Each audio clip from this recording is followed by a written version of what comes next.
2 years ago, retired teacher Chris Julius was told he'd have 18 months to live. He'd contracted mesothelioma, a lung cancer caused by asbestos. Although he's doing better than doctors expected, Chris knows he's living on borrowed time. I live one day to the next. I can't really plan. And yes, it's hard to say goodbye. I can't even discuss it with my wife.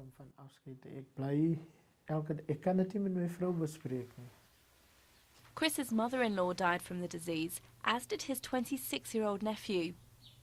Every family on his street has lost a loved one to mesothelioma.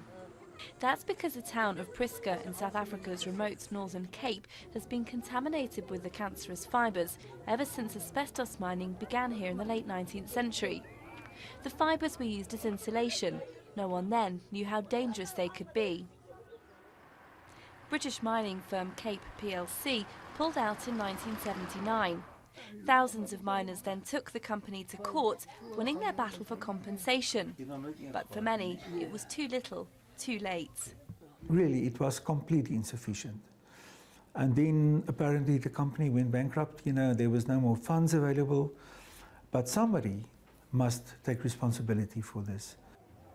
The legacy of the mine lives on. Everything remains contaminated, from people's homes to the local schools. Near the site of the old mill lies a lump of asbestos, which people walk past every day. Now it's not just miners dying from mesothelioma, but anyone who lives in this town. It's a disaster place, this one. But there's no way we can close down this place as Prieska, because this is going to cost the government billions of rands. Today's victims can't sue Cape plc for compensation because they didn't work in the mine. Instead, they're petitioning the government to rehabilitate the mine and rid the town of asbestos. They've got a long battle ahead, and time isn't on their side.